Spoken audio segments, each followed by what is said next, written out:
From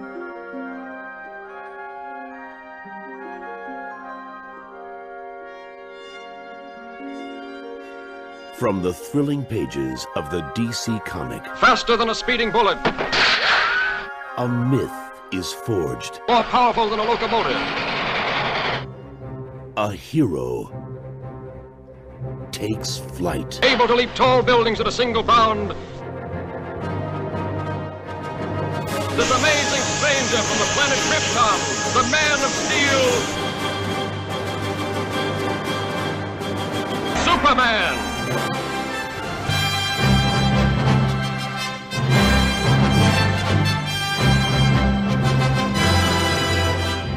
Hello and welcome to another episode of Superman Lives. I'm Chris. And I'm Michael. And we hope that you are having a great summer. It's super hot down here in South Louisiana and humid. The humidity is worse than the heat. How about for you, Michael? How are things there? It's the dog days of summer, definitely. Yeah. I don't know if it's probably not quite as bad as where it is where you live, but it's, walking inside and trying desperately to stop sweating. Yes. It's rough. And for those of us who are geeks, we love the indoors because that's where all of our geek stuff is. The books, Exactly. And video games, movies, comic books, etc. So we are, in this episode of Superman Lives, we're going to be jumping into the Spider-Mania. We want to get a little taste of that, get caught up in the wild web of the web slinger. And we're going to be talking about similarities, and there are quite a few. It's interesting. Nice. Between Spider-Man and Superman. And I don't have a theory per se. I think it's probably not unique, but I really think Stan Lee, when he created Spider-Man, he was influenced quite a bit more than the old story he tells about. I saw a spider. I saw a fly crawling on the wall one day, and I had the idea for Spider-Man. I think there's more to it than that. So we'll talk about that. And we're going to talk about the most recent comic book storylines. So in the latest issues that have come out, we had the end of the Black storyline. I forgot the full name of that storyline. What was it? Black Dawn with Manchester Black. And because it seemed to me to be very decompressed, I have to probably go reread the whole thing again, and that's what happens when you're writing for a trade. But what did you think, Michael, overall? I like the inclusion of Black. I wish it would have been a little bit more explanation of where he's been or how he just happened to show up on this alien ship. That seemed kind of random. Maybe I missed something that everybody else knows, but that was a little weird. And then I maybe would have liked to have seen some hints about it a little earlier. I know they wanted it to be a mystery and a surprise, but I think if a more powerful story arc would have been dropping some hints earlier to make it all integral, I think. Yeah, I agree. I thought it was kind of weird, too, that he's off on this alien ship, and then now we have these alien characters who are the people of Hamilton, and they're going to stay the people of Hamilton, and I don't know. It's just really bizarre to me. I would have rather have seen maybe the elite be some of those people. For the longest time, I had a theory that Cold Cast was going to be Cobb, and I thought that Menagerie would have been the cow, and the milk would have been her parasites. But nevertheless, that's not how it went. So as a Superman and a Manchester Black, and really exploring what they represent, I thought it was great. There was a lot of flack online about Lois losing her leg, to the point where people, I think we talked about this last time, maybe. Yeah. and I don't recall, did it ever get addressed again in the issue, or she's just in the hospital and she's fine, right? It was an illusion. Black made John see what he wanted him to see to try and make him see that his father had failed. So in actuality, she never lost her leg. Oh, okay. All right. You see, I missed that completely. Yeah. So that was an illusion, and I missed that completely. So that's on me, not on them. All right. And then I don't know what I want to see now. The last issue we need to talk about, because I was super disappointed in the last issue. Now, kind of a great cover with the homage to whatever issue that was in the Golden Age with Superman and the Eagle. What did you think about that particular issue? Refresh my memory about exactly what happens in it. It's a fill-in issue with. It's a fill-in issue, which I immediately, when I opened it, I saw that none of the people working on the regular title are working on it, and I thought, I don't know. It's Jonathan and Clark working together, and he's trying to get Jonathan to listen to him about using his that's powers. right. And he's flashing back of what Pa Kent and how Pa Kent gave him responsibility and stuff and to listen to things. That the one? Yeah, that's the one. Yeah. It's just a sort of a standalone story. It sounded kind of neat. The thing, though, the only issue I have with that story coming in this point in the continuity of the stories is that all of a sudden Jonathan's this little punk kid who doesn't want to listen. Exactly. And that's never been the case. You know, Right. he's always been he's been a realistic child. He'll make mistakes and he'll kind of get caught up in some of the things Damien says or whatever, but all of a sudden you just open this issue and boom, he's this rebellious little teenager and doesn't want to do anything his dad says, and that was just out of nowhere. You could tell a different writer with a different agenda and everything came in for that. That was kind of weird. Yeah, I didn't like it at all. That my first thought was this is not the same take that we have seen for 2 years, really, with Lois and Clark. This is not the kid in that series, and I wanted to see. As somebody pointed out on a message board, that I really thought, yeah, there's a missed opportunity. I would rather see more stories with Lois showing, because we've seen, since the Superman title began, we've seen Superman and Son. It's the name of the first arc, and we've seen him teaching. I mean, to me, it was just kind of like, it's for somebody who's never read any of it, kind of retreading it. Then none of the characters really sounded like themselves. And we've seen this kind of story, too, with Clark and thinking back to Jonathan now, maybe not in this continuity, but it's been in there. When we had Christopher Kent around, we kind of had some of that hinted at. I especially thought it was weird coming right after that storyline, and it's definitely clearly filler. But yeah, I don't know what I had another point about it, and I forgot what it was that I wanted to say about it. The art also didn't really impress me, so Yeah, it was weird, a little bit different art. it was strange. Yeah, so that's what's going on in Superman, and I hope I can think about what was it that I was gonna. I hate it when that happens. Train of thought is still at the station there. Geez. Okay, hang on. Oh, I forgot. I would rather see Lois teaching Jonathan some things about being human and his like. I loved that part it was either in Lois and Clark or maybe the beginning of the Superman title where Lois is the one saying, you're going to not use your powers to do these chores. You're going to do them as a human. And and I know we see that in this story, but it's already been done with Lois. I would have liked just maybe a focus on Lois and John, since we see so much on Superman and John. But yeah, because I'm sure that would really be something that moms would want to see, in that relationship. So definitely. In Action Comics, we have this really great premise, which is the Superman Revenge Squad, which we've seen versions of that throughout the decades. And it's interesting because I don't know that this team, I almost think they're a little overpowered to the point where there's really no way. You need the Justice League, and even then, when you bring Zod in, it's kind of like, okay. You know what I mean? And then you got Blank. Yeah. What are your thoughts on that storyline so far? I think I like the overall theme that we're getting all of these villains, Superman villains. These are demons from his past, right? These are the villains that he's defeated. So you can kind of see that as a metaphorical thing there. And then in order to defeat them, he has to gather together his super family, so people that also bear the S on their chests, so I think thematically there's something cool about him gathering together his super family to overcome the Revenge Squad. But like you said, it's going to stretch believability a little bit. The last issue really didn't have them. I think they're fighting, but they really didn't, overcome them or anything like that yet. So it'll be. I guess it all depends on how it's played out for me, if that makes sense. Yeah, same here. How will it resolve? And because then when you bring in these other characters who are less powerful, I could understand if Zod wasn't there. Then I could say, yeah, this is really, he could still defeat them perhaps, but it would be very hard for him. You've got Mongol. I mean, Mongol's another threat that's huge. So I almost feel as if it's kind of like the problem you see in some superhero movies where we're throwing in 3 or 4 villains.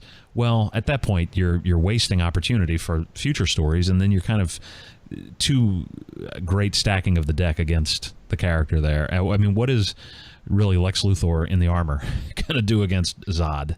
He's gonna die. I mean, I would think, if we're being realistic about it. And that was something. Go ahead. Oh, go ahead. No, you finish your thought. Yeah. I was just saying that we talked about Lex before, and I know you wanted to talk about Lex's good guy role. Yeah. Well, it confuses me. I love the Superman Reborn, what it did to the character and everything like that, but there's so many things left unexplained that need to be explained about the status of the DC universe, because that what happened to Superman and Superman Reborn just sent ripples out throughout the DC universe where everything needs to be re-explained now. So for example, Lana, how did she originally get those powers? In the last issue of Superwoman, she's even talking about getting those powers from Clark. Well, he can't have. I mean, is this supposed to be when he was killed by Doomsday? You got the powers now, because the other Clark didn't even exist now. For her to get those powers from that and everything, everybody's supposed to just believe that this has been their Superman all along, and he's always been a complete whole. So things like that don't make sense. And then how's the Lex Luthor thing going on? Because Lex Luthor putting on that suit and that crest, that was all because of the New 52 Superman's death. Mm-hmm. So now that that's not in play anymore, well, when did this happen? And how did this, and in what context does it happen? I mean, because all the little things that we've seen take place between Lex Luthor and, the good guy, our old traditional Superman, well, that's not really necessarily happened anymore either, because that was when they were split. So, yeah, a lot of questions that I really feel like I need answered as a reader to be able to just pick up and roll with these stories like the comics want me to do. So when you bring Lex in, I need to know what's happened now with him. What's the backstory I need to know about this now? What's the continuity? Is he, because before he was pretty decidedly bad, but sort of trying to go good still, and you could still kind of see that he was definitely bad. And now I don't know what that is anymore. So it's kind of leaving me floundering as a reader in the story. And I can maybe see a little bit how they're hesitant to be too specific about that, because they don't want to alienate fans who really love the New 52 or whatever. But still, I think you need to. There's so many questions and so many mysteries hanging over stories that you're trying to tell, just because they haven't cleared a lot of that up. Does that make sense? Absolutely. I kind of feel like they want us to fill in the blanks ourselves, and that's good to some extent, but you got to do a little bit more than that. I mean, we saw this problem we saw it with Superman, specifically after Infinite Crisis, because we still had competing ideas. I mean, Jor-El didn't look the same in Last Sun, and then when we saw him later in Secret Origin, there were differences, and that's fine to some extent, but for Lex Luthor is a great example. I can kind of see this being the way it happened. Superman apparently went underground when Jonathan was born. They moved to, I guess, California or maybe Hamilton. No, I think they moved to California for that when he was born, to kind of take a break, and that would have been the time, I guess, that maybe Lex filled the gap. But then why did he have Superman's cape? Why is he still wearing that? Why did all of a sudden did he decide Superman's gone, I'm going to be Superman? What was the motive? So there's not enough there. It's limping, and there's so much to me that I really think Doomsday Clock is going to, either Doomsday Clock or whatever it leads to in or around Action Comics 1000, I think is going to do another, not total reset, but I think it's going to fill in a lot of these blanks. I'm hoping, because if you read The Button, I don't know if you read all of The Button. Yeah, I did. You did. Yeah, there's this, I love the idea that Barry and Batman see these timelines almost as if they've been, and I'm guessing it's Manhattan that has sifted what he wanted and left the rest in limbo. And so once you bring that limbo back, it's going to logically fill in these blanks. How it's going to happen and to what extent, I don't know. But I'm guessing Connor Kent will be returning in that, as well as maybe, I'm praying the Kents and the Trunks. But we need to see more of that. And in the New 52, which I read about a year of, the Superman title, Lex Luthor tries to kill Superman. I mean, he helps the government to capture him and Sam Lane to torture him and to try to figure out what he is. But he's a murderer after that. He's in prison very prominently in that arc. And then here, he was always just kind of misguided, and he joined the Justice League. And I want to see the end of that Jeff Johns preoccupation with, oh, look, here's Sinestro. We'll make him a Green Lantern again. And, hey, look, here's Lex Luthor. He's not so bad. I know he did it for the Rogues. Now, I didn't read Jeff Johns' run on The Flash, but I'm familiar that he rehabilitated a lot of them. And I guess it can work for that level. But to me, it just doesn't work for Lex. I really like the art, and this guy, Frank, I don't remember if that's his name. Frank Herbert, maybe. He did, I think he did not the last issue, but the one before it. I got a serious Jerry Ordway vibe.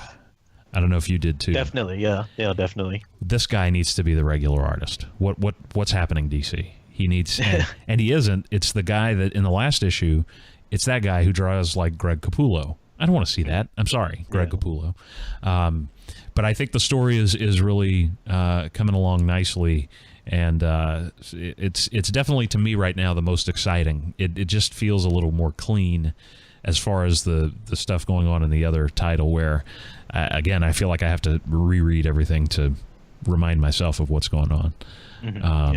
Any other thoughts about that Action Comics arc? Not specifically about the Action Comics arc, but you did mention Sam Lane too, and I was just looking at the continuity of the Superman family there. We know that, unfortunately, I've talked about how much of a shame it is that the Kents have died. What about Aunt Lucy or Grandpa Lane there? I mean, do they talk to John? If Sam Lane, is he still in this continuity somebody who's gone after Superman so hard? Would he recognize his daughter's husband is Superman, or is it just still Clark to him or whatever? So many things that could be explored there as well, that I hope they'll at least eventually get to. Yes, I hope so. I really, in my mind, really think there's got to be some other event. We know in the September solicits, I don't know if you read this, the September issues will reveal who Doctor Mr. Oz is. I make that mistake often, every day. I'm thinking, Dr. Oz, not only is his show bad now, but he's plaguing the DC universe. Mr. Oz we're going to find out his identity in September, and at the same time in Detective, Tim Drake will have a spotlight in Detective Comics and a kind of a crossover because it will take place in Oz's prison. His decision is stay in the prison forever or help someone he loves who he's met there, very interesting, escape. So we don't know what that means, but very interesting. Now, Oz, the solicit, and it could just be solicit speak, but the solicit specifically says the identity of the identity of Mr. Oz will rock Superman to his core. Wow. So if it is Ozymandias, that's not going to rock him to his core. So I have no idea what that means. But that's where we're going after this storyline wraps up. So maybe we'll see some more continuity explanations once we find out who this guy is. A lot of online theories, and CBR wrote an article suggesting that it's either Superboy Prime or it could in fact be an adult Jonathan who for whatever reason is involved with this as Mr. Oz, which I really hope isn't the case. I would rather not see that. So but that's what's coming up in September. And then the Superman titles, the Superman title I think is dealing with this vacation. They're going on vacation after the recent events. Have you kept up with anything else like Superwoman or I've been reading Superwoman and Supergirl and everything, and the Superwoman, like I said, it's cool that Lana still has these powers, but it's also and she Clark is very much her dear friend, who's kind of a voice of comfort and reason in her mind. So that's been great to see restored, even though she's still with John Henry Irons, which is also still kind of a cool relationship. But yeah, it's kind of like they're continuing, but they haven't explained how she got the powers to begin with. She did lose her powers at the end of the last arc, where she was kind of in stasis there, and Superman had her, that Kryptonian thing and stuff like that. So, that's still there. And then she lost her powers. Then the Insect Queen suit that Steele's niece made for her kind of gave her back the powers, but then she realized in the last issue that they were always inside of her anyway. But again, she talks about Clark's powers, but we have no idea how she got them at this point, since everything's been changed around. So not really sure about that. The Supergirl's been great. She met I don't think I've read the exact very, very last issue, but she met up with Batgirl and had a little team up in the Phantom Zone. Actually, it was kind of a cool story there. So that's been some cool stuff as well. I need to catch up on a couple of Justice League issues, but other than that, everything's steady. Yeah, I haven't kept up with Supergirl. I stopped buying. It was one of the ones that I cut for money considerations. But what's your take on the Batgirl of Burnside? That whole, we never did talk about that, and I don't know what to think because I never read that version. I mean, is it still Barbara Gordon? It's true to her character, and she's just kind of much younger and fashionable, more stylish in her costume. Yeah. It's not the same Barbara. It really isn't. Now it could be a younger Barbara. It could be, it does feel like her from the old comic books when she was a little younger and stuff like that. But I still can't get over the betrayal of her Oracle.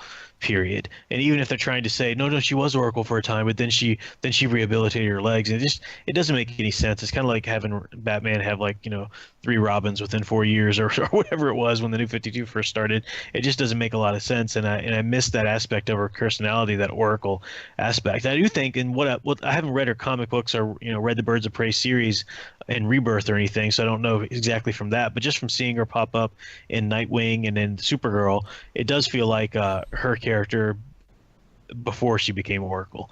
I hate the new suit. I know that's here to stay because everybody was going all over it. Oh, look how much more realistic it is. It's not all over sexualized and form fitting. I'm like, seriously, they're superheroes. They should have form fitting, physique revealing suits. They're that's what they're supposed to be. They're mythological heroes. I mean, they didn't put Heracles in a paper bag around his waist. No, he's walking around naked because that was what the Greeks were idealizing, that human form there and stuff like that. So yeah, I've never been a fan of this new suit. The character at least seems to me to be who she's supposed to be, before the Oracle incident. I just wish they wouldn't have taken all that away from her. Right, and hopefully that will also be restored. I mean, I think so much is going to be restored to the DCU. It looks like that's where we're headed, with I think Doomsday Clock counting down to whatever midnight would mean, and then of course it's counting down to Superman. So I think he's going to be part of maybe restoring whatever it is, that everything that's missing, or a large part of it. Yeah, I don't like the suit either. Apparently her boots or shoes or some designer brand that I just don't understand that. I see no appeal in it either. I also did see a solicit for maybe next month, Detective Comics, showing not a redesign and not a reimagining, Jean-Paul Valley in his Batman Azrael suit, and cool. That got me super excited. So it seems like as we close in towards the fall, things are returning. It seems like a lot more stuff is going to match up with whatever's going to happen in November. So nice. So that's pretty exciting. And then, have you ever given New Superman a try? I haven't. Our friend Superman Ben Woods reads it a lot, and he thought it was pretty decent. He was showing me a couple of episodes and a couple of issues and everything. So it seemed. I don't mind giving it a shot now so much because our Superman is back and our Superman has been restored to continuity and everything. He's not just some new guy from another Earth or anything like that. So I don't mind reading this Chinese guy now but again, how did he get the powers, right? Because that is messed up too now with Superman Reborn. So yeah, I'll give it a chance one day. He just doesn't appeal to me. He's not really somebody I need to go read right off the bat. Right. I would rather honestly not see that character exist.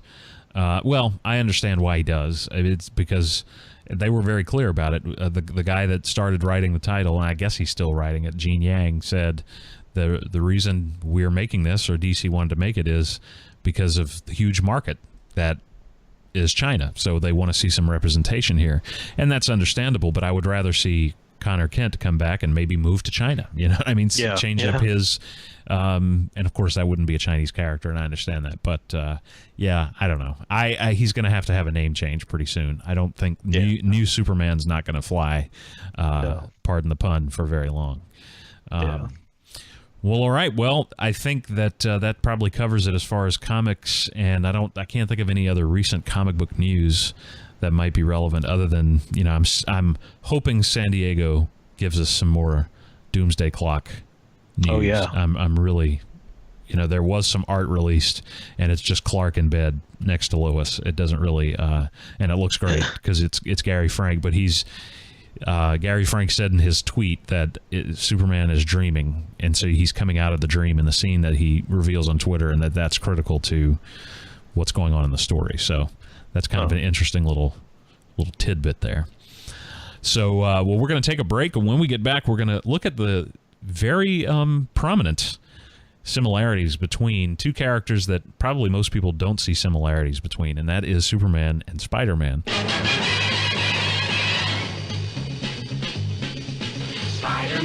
Spider-Man does whatever a spider can.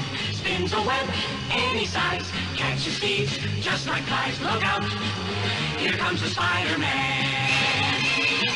Is he strong? Listen, bud, he's got radioactive blood.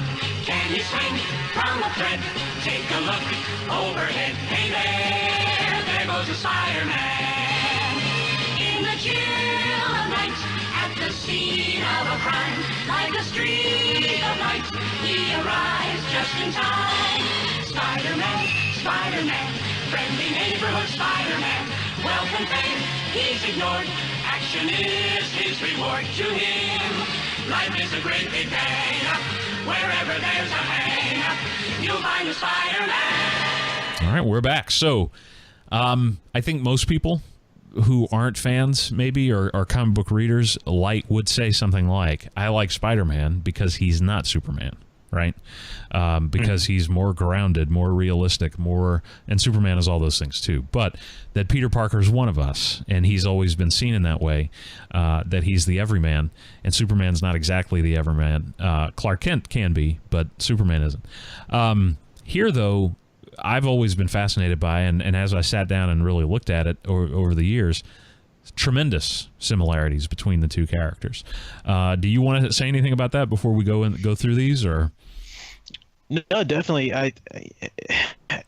I'll let you go through the specifics, but if you pick up the very first comic story of Superman, the very first one that Siegel and Schuster had published or whatever, you could very easily just trade out Superman's uniform for Spider-Man's, and it would work practically. And that jokey, fun-loving, messing with the criminals' heads a little bit kind of character is still there. It's right there. So it does seem like that was so much of the original impetus for superheroes, was that trickster kind of mentality. The empowerment that it would give you, yeah. I mean, and these are teenagers creating these characters, so of course they would have them do the things they dreamt of doing with powers themselves. That's right. Yeah, Peter Parker. We just, by the way, cross promotion here. If you're listening, we do another podcast, Holy Roman Fanboys, and we were just talking about the trickster nature of Spider-Man in that. So, this right here is the comic book equivalent of the editor's bubble. Check Holy Roman Fanboys 9 for more. So there you go. I don't know. I don't know if it's 9 or not, but So here's the story. Now, I've heard different versions. You know, Stan Lee, which, by the way, we also need to talk about. If you're the praying type or just want to send some positive thoughts and vibes, send them in the direction of Stan Lee, because his wife, Joan, died, I believe, last week or the week before. And very sad. She's 93. And there was a great clip I put in my episode of The Big Show with Chris Moe when I reviewed Homecoming that covers in Geek News the death of Joan, and it was just Stan telling Joe Quesada how they met, and it was a beautiful story. It was really heartwarming, and so it's very sad. I at that age when you lose your spouse, generally you see the surviving spouse doesn't stick around much longer, because they've lived. I mean, they've been together, I forget, 60, 70 years. They were married for 70 years, so can't imagine what that's like. So we send our best wishes in Stan's direction. So over the years, Stan has said, been asked that question, well, how did you come up with Spider-Man? And he has sometimes said, well, I was influenced by the pulp character, the Spider, which is very different than Spider-Man. I mean, I would say maybe just the motif is what inspired him there. Did you ever read The Spider? Have you ever checked in on that character? I've had a story or two in some compilations or whatever, but yeah, he's much more of a brutal shadow vigilante type. Yeah, very dark. He wears this more frightening, puts in teeth and a wig, goes out and guns down criminals. He's very frightening. So I don't see that really influencing Spidey too much. But then also he's told the story many times that he was sitting in his office one day and he saw a spider crawling, a fly actually, climbing or crawling on the wall, and that gave him the idea, well, what if a superhero could do that? And I think that certainly he's not lying. I think that was part of it. But it seems to me that we know Stan Lee was involved with Timely right at the beginning. So he was in his late teens. He was very likely reading comics from all the publishers after Superman's debut. He probably read those original titles, the debut of Superman, Batman, and everything that came up to it until the 60s.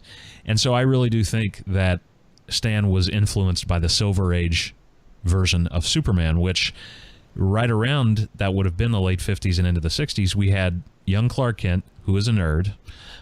He is wearing glasses. He's kind of bullied, and you know, it's in Smallville in school, and he's kind of this milquetoast character. He's living with two elderly parents who really aren't his birth parents, and they eventually do die, and that motivates him to go from being Superboy to being Superman. So there, of course, is a difference there. But I really think Peter Parker is a fusion of that Silver Age Clark Kent, and then also Jimmy Olsen. And you look at it. Here we have a very young person, Jimmy Olsen, cub reporter. Here's Peter Parker gets right in as a photographer for the Daily Bugle, mind you, not the Daily Planet. And so I don't think that at all is coincidence. And then we see that they're both orphaned and raised. Clark Kent and Peter Parker, different circumstances. They're both orphaned and raised by elderly parents or guardians. And this is what was so groundbreaking about Spider-Man, is that, and Superboy to an extent really, I guess, kind of did it first, didn't he? He was not, and Superman never had a sidekick. So Superboy was kind of the first teen hero who didn't go on to take over for somebody else. He just became Superman in the Silver Age, and so we see that here. Spider-Man was so, especially in the 60s, it was such a great concept. Here is a guy who's not a sidekick. He's a teenager who's his own hero. Do you see that, or am I just kind of making connections there that's not? No, I think you're absolutely right in that progression from. I think really you can even start that progression from Superman himself or Batman himself, being that the Superman himself was that little bit of an escapist fantasy of, you know, what if I too could go in the closet and, you know, take off my glasses or whatever and come out as this other person that women would swoon over and men would want to be or whatever.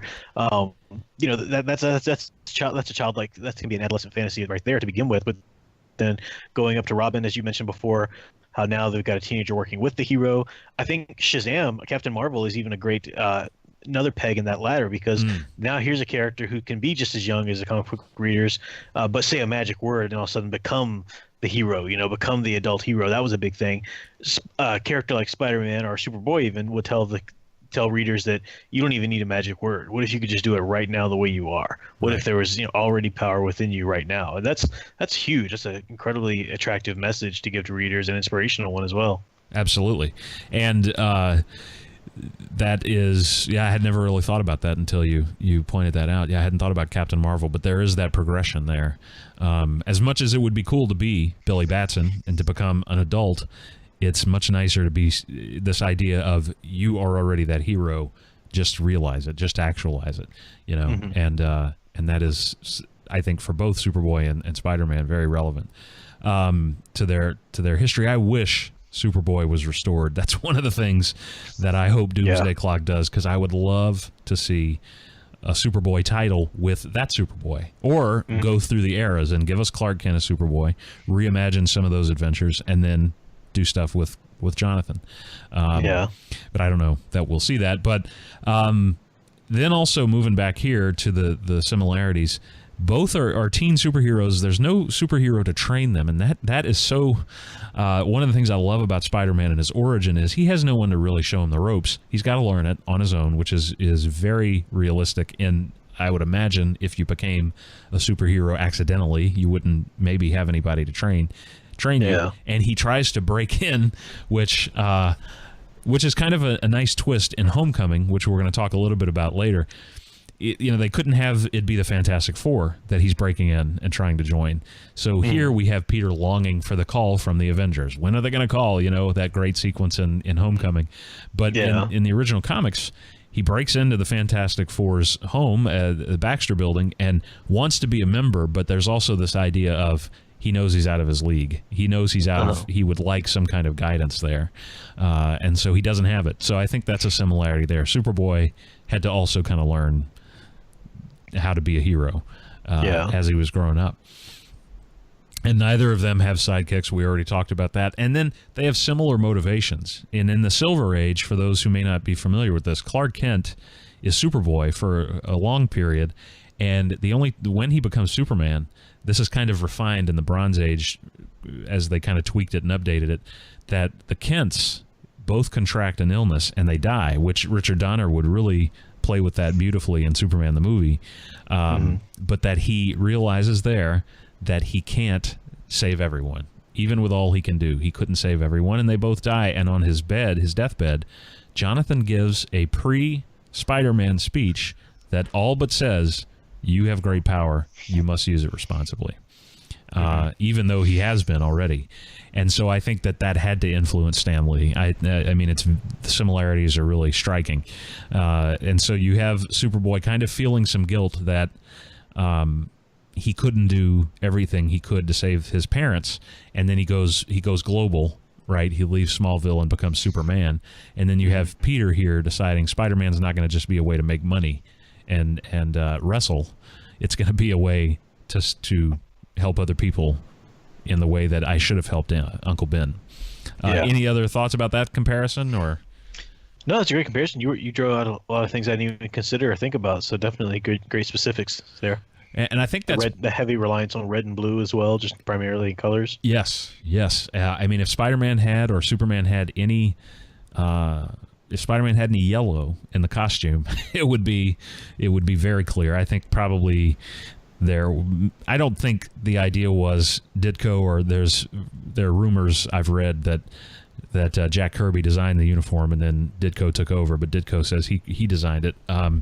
But whoever did, I don't think Stan said, "Hey, look at Superman's costume and just make it spidery." But I do think that the color scheme is very important. You see it with so many heroic characters that they have red and blue in some way. Whether it's Spider-Man, Superman, Optimus Prime, I'm sure we could think of some others. So those colors.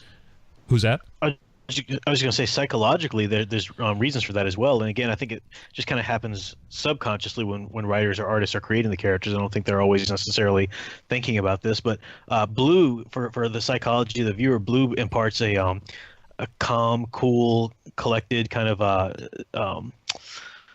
this is somebody wise, a cool, level-headed wisdom character. Then the red is a passion or a willingness to act. So you need both of those in there. For a good hero, they need to be the logical, not just going to fly off the handle, react with their emotions, but they're somebody who is going to be willing to act and do the job and to get things done. And where the yellow comes in, yellow is a sense of safety, which gives Superman that added sense of a higher power or authority coming in here to protect and set things right. It makes sense that Spider-Man wouldn't have that yellow because he's somebody still trying to learn or to achieve that element himself. So. Okay, I see. I never knew that. I mean, I knew the symbolism of some of those, the meaning of the psychological meaning of those colors, but I never realized the connection there. That's awesome. And the primary colors themselves are primary. I mean, they're across all boundaries. Everybody knows those colors, and they resonate in a way. And that's again, we've kind of talked about this at length, but I'm not going to stop until they're back. That uniform is perfectly designed, Superman's, and the red trunks and the yellow belt break it up in a way nothing else can. It's the perfect proportion of color. So, and I do also think that there's Stan Lee kind of subverting some of these ideas, because not only not the yellow, but no trunks, and not only are there no trunks, there's a mask, and not many superheroes at the time pre-Spider-Man really wore over the head full face masks. That was more villainous if you saw it at all. But we see here's a guy covering his whole face. He's not even wearing a cowl, and he's doing it right because he can't be caught doing this. Yeah. He wants to protect his family, but we don't generally see that. And everybody always kind of questions. Oh, he just puts on a pair of glasses. Nobody recognizes him. John Byrne played with that in Man of Steel, where the idea, I'm not going to wear a mask because people won't trust a person in a mask. And of course, I think Stan played with that idea too, because nobody trusts Peter Parker because he's wearing a mask, you know. And J. Jonah Jameson is leading the charge. I'll trust you if you take off the mask, you know. So I think there's a nice kind of subversion of there. I mean, he maybe said, let's take what works about Superman and then kind of reimagine it in this kind of teen 60s kind of new spin, you know, more dangerous, which I really like. And I don't have this. Oh, yeah, I do, actually. The web slinging is kind of a form of flying. You know, he doesn't have the power of flight, but he soars still, you know, swinging by wings. I mean, by his webs. And it reminds me, did you read, I don't know when, no, you didn't really follow in the 90s. You weren't reading the Spider-Man titles.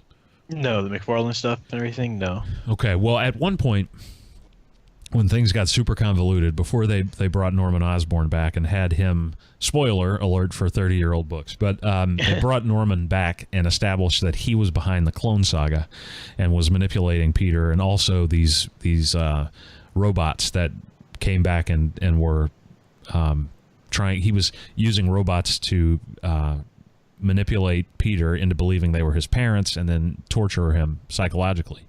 And there is this beautiful scene where the decision was made by the editors, we're going to kill off Aunt May, finally.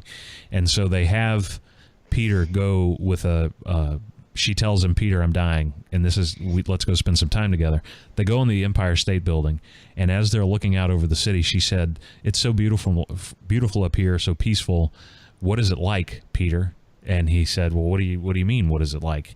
And she said, what is it like to fly above it all? And then she reveals she's always known, that she knew the night of, that Ben died. She knew that he was Spider-Man. Wow. And they retconned it out because we have to keep the status quo. So they immediately made it that was an actress that was hired by Norman Osborn to play Aunt May, which was so stupid. But I bring it up because that wonderful, and that's written by J.M. DeMatteis, who's written some really great stuff, whether it be Batman, Spider-Man. He's done quite a bit of good work there. I think he's got a degree in psychology, so he wrote Craven's Last Hunt. I don't know if you've ever had a chance to read that.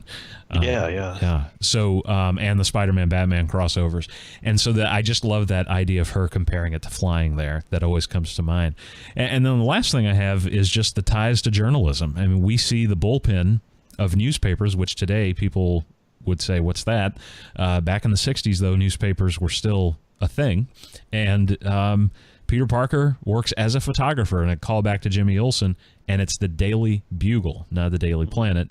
It's more the Daily. I also think that's intentional. The Daily Bugle's kind of seen as more of a rag at times than is the Daily Planet, which is this prestigious, greatest newspaper in the world. And then Perry White and J. Jonah Jameson, pretty much cut from the same cloth. Except that he doesn't hate Superman, right?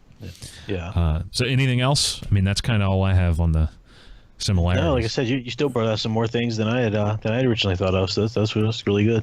And I think they are, even though Spider-Man is a younger hero, I think there's still that there's still the sense with Spider-Man that he will always do the right thing. Because as we were talking about in Holy Roman Fanboys, this sense of responsibility, and that's something that defines Peter Parker and Clark Kent. Even though we don't associate the tragedy inspiring Clark Kent to be responsible, it's more his upbringing. Peter has that too from his upbringing. Aunt May and Uncle Ben both inspired him to always kind of do the right thing too, and he kind of just forgot that when he got powers, you know. So there are just, some similarities there. I think this is probably a good time to talk about Spider-Man versus the Amazing, or Superman versus the Amazing Spider-Man. It came out back in the late 70s, and I have not reread it in years. So, Michael, if you want to just kind of maybe talk a little bit about it, I'll chime in. Yeah, there were two actual team ups. I reread the first one. And I don't remember how many years apart they were or whatever, but the first one was about Superman and Spider-Man, and then Doc Ock and Lex Luthor were teamed up together. The second one was when it came into the Marvel Universe in general. You had like little moments like Superman versus the Hulk and all kinds of stuff like that. Oh, okay. I didn't read that one.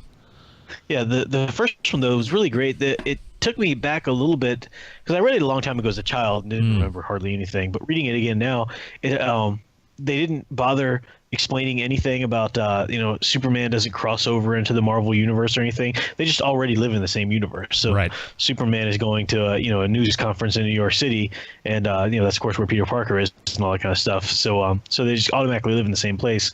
And they had to kind of do the versus thing at first, where they both thought that the other one was a villain or trying to do something wrong. I mean, that's just kind of become such a trope now, but it didn't last too long. They didn't belabor that, and it was actually a pretty cool story. And it, you could easily imagine somebody like Spider-Man being superfluous in a hero work with Superman, because Superman could do everything so much faster or whatever. But they actually really built a lot of things into the story that made Spider-Man necessary. Like only his web will work against these certain villains, and Spider-Man or Superman changes the consistency of his web with his heat vision or something like that. So they work together quite a bit, and they actually did show that both heroes were needed to resolve the issue in the stories. That was a pretty cool take, I thought. Yeah, if memory serves, didn't there at the beginning of the story, the kickoff is that Luthor is wearing a Superman costume, right, and mask, and he flies in, and doesn't he attack the conference to kind of make it look like he's a villain? Yeah, he kidnaps Mary Jane and Lois. Right, that's right. To lure the heroes over there. And Lois just happens to be talking to Mary Jane. There's actually a wonderful moment where Lois Lane is getting a picture of some sort of scientific contraption there at the convention, and she slips and falls, and Peter Parker catches her, and Peter Parker helps her up and everything, and they're talking for a second, and Mary Jane waltzes over, and Mary Jane's being very catty, and Lois Lane's like, "Put the claws away, sweetie. I don't even think he's cute," or something like that. That's great, which they kind of touch on that again in the DC versus Marvel years later in the 90s, because Peter, even though it really wasn't Peter wearing the costume at the time, it was Ben Reilly, but Peter, for the sake of the crossover, goes to the Daily Planet, kind of the same thing. There's no discussion of how they crossed over, and he's kind of flirting with Lois, who's married to Superman, and then when Clark comes in, she says, "Well, this is my husband," and he's very flummoxed, not realizing he's hitting on this married woman. That's great. I need to go back and reread it, because I don't remember small beats like that. I do love the idea that Luthor and Doc Ock, to me, what a great combination. Two super geniuses, and I remember from the story those two working together. They meet in prison, right? If I'm not mistaken. Yeah. And concoct this plan, and really, he's probably mentally the most deadly adversary that Peter has, that Spider-Man has, Doc Ock. So it was a great combination of these two characters, and then there's also a scene where I think Superman gets weakened more than once by red sun radiation, so he actually feels Spider-Man's punches, or am I imagining that? They actually enhance Spider-Man with a red sun ray. Oh, okay. So so he can. That's why he can feel Superman can feel his punches and stuff like that, but it only lasts for a limited time. But that was one of the things they did to make their actual battle at the beginning seem viable, or seem like a threat. Right. Yeah, which you have to do, because otherwise, what would the conflict be there? And I'm going to look it up, unless you remember who was the artist on this story. Oh shoot! Was it Dick Giordano? That's what I'm going to check here, because he is fantastic. Such a great. We know him mostly from his inking, but he's a great penciler as well. Let's see who it's written by. Why can't I find credits? Oh, Jerry Conway is the writer, and then we have Ross Andrew on pencils. And apparently Neil Adams was brought in. I do remember reading about this. They brought in Neil Adams to redraw the Superman's face, because they felt that it was not true enough to the DC house style. They had Neil Adams come in, because I think Ross Andrew was working for Marvel at the time. Also, John Romita Sr. did some work in there. Inkers, Dick Giordano, Terry Austin, and Bob Wyacek. So all of those guys, those names may mean nothing to the younger readers, but you always saw their work at that time. They were great. Well into the 90s. So this, highly recommended. I don't know. Let me see if I can find the credits for the sequel. I don't remember what that was called, if it was I think it was called the same thing, pretty much. It was? Okay. Yeah. I'm looking to see. Volume 2 or something. Right. I think, yeah. I don't see any mention of it here on Google. What's wrong with you, Google? But anyway, yeah, both of these are really, really worth your time if you've never read them. If you're one of these younger readers, perhaps, who thinks, oh, that's from the 70s. I don't read old stuff like that. It is very timeless. I think it works beautifully now. It's not. That's before I defined the world with my existence. Yeah, same here. But we're getting old. There are some people who are like, I don't read that ancient stuff, man. The Dark Ages. There are people that say that about the 90s. I just want to push them into the path of a moving car, because there were people born in the 90s. Yikes. So these are highly, highly recommended, and the other crossovers that did happen. The only one that I can think of that's really worth anybody's time. DC versus Marvel did some good stuff. I don't know if you read it during Amalgam. Did you ever read the Spider-Boy title? No, I didn't. That sounds pretty cool, though. Yeah, it was a combination, of course, of Connor Kent, clone of Superman at the time, and then Spider-Man. I didn't read it either, but it seems to me that it would have been a really fun combination. Why those two don't team up in DC versus Marvel, I don't know. Instead, Spider-Man does some stuff with Superman, but I forget who he ends up hanging out with mostly. So those are definitely worth your time. Check those out. And I'm surprised they haven't been re-released more recently, but I guess the legal stuff behind it, probably they don't want to get into who's going to get what percentage of the money. Yeah. And in my dream world, when Disney buys DC Comics, we'll see this on the big screen. That would be wonderful. It will be making more money than Batfleck v. Not So Superman, which is not hard to do, but it would be so fun, though. God forbid. Oh, yeah. You know. Well, if we don't have anything else in this area, we'll take a break, and we'll go on. When we get back, we're gonna talk a little bit about Spider-Man: Homecoming. They stopped. Huh. Maryland? What's there? I mean, I don't know. Evil lair. You have a lair? Dude, a gang with alien guns run by a guy with wings? Yeah, they have a lair. Badass. All right, and we're back. So Spider-Man: Homecoming, Michael, I know you and I have talked about it now thrice, or certainly twice. Anything else you want to say in relation maybe to Superman, since we are a Superman podcast? Was there anything about it that maybe was relevant? Maybe just that it was a perfect coming-of-age tale. I know that's kind of a vague term, and you can really kind of paint, like you paint the first Raimi film as a coming-of-age tale. But I think this is a coming-of-age tale for high school students. It's set in high school. It's set within the year of high school. So everything's going on there, and I think that's so that more closely associates this film with Superboy than any of the other films, I think.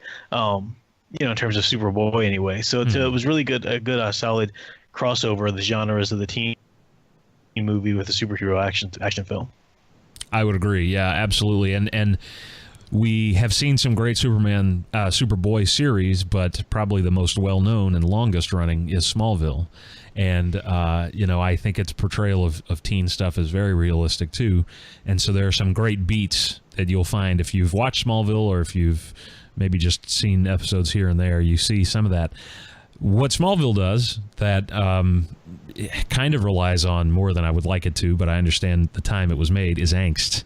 And being a teenager is angsty. And the Raimi films were angsty. The Mark Webb films were more angsty, which nobody asked for. But I found that Homecoming was so light, and that to me reminded me of Superman the movie, because Superman 2 and then 3 and 4 even had a little bit more darkness to them. You have Superman and Superman 4 wanting to give up being Superman again. Yeah. Here in 2, you have him losing his powers and getting beat up. But Spider-Man Homecoming really is very light. And yeah, there is some drama. I'm not saying it's a laugh fest. It's not pure comedy or has no meaning, but it is. I love the fun that I think a teenage superhero has to have, unless they're a psychopath. Or unless it's young Bruce Wayne, which he would probably not maybe have as much fun.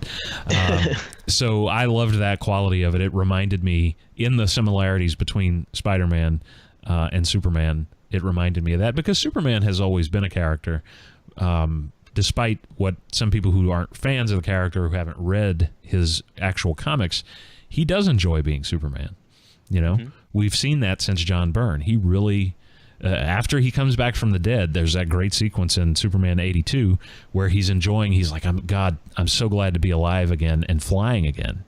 And you'll see him soaring over the city, and you can tell he's enjoying that. And so definitely a big part of Spider-Man's characterization as well. Yeah. So I don't have anything else on Homecoming unless you want to add anything. I definitely recommend it. I think we probably picked it apart pretty thoroughly in all of our iterations of it. But when you were saying that just now, that great scene that we talked about in Spider-Man Homecoming, where we see him going through school, he's going through getting pushed around, getting told what to do, all these restrictions being placed on him, and then when he finally kicks his clothes off in the alley, and he's got a Spider-Man suit on, and he just shoots to the top of the roof saying screaming yes or whatever, you just see that great relief. And that's something that every teenager can relate to when you've discovered something you really love to do. Of course, it's that's the only thing you want to do. Everything else is a burden. And it reminded me of that scene in Superman the movie where he decides he's going to run back to his house to catch the footballers and Lana in the car and everything. Yes. And that was such a great moment, because the smile on his face while he's doing this, while he's using his powers, while he's completely being free with what he's capable of doing, what he is and everything. That was a really cool moment too, just to see that. So juxtaposing those two scenes was neat. Yes, and also I would say there's a similarity with Superman the movie when after he's having fun saving Lois, and then smiles and goes out, and not only does he fight bad guys, he's quipping with the bad guys, which I know a lot of people say, well, that's corny, campy Superman. No, but Superman does that. He's not scared. Yeah. He's Superman. He's very confident.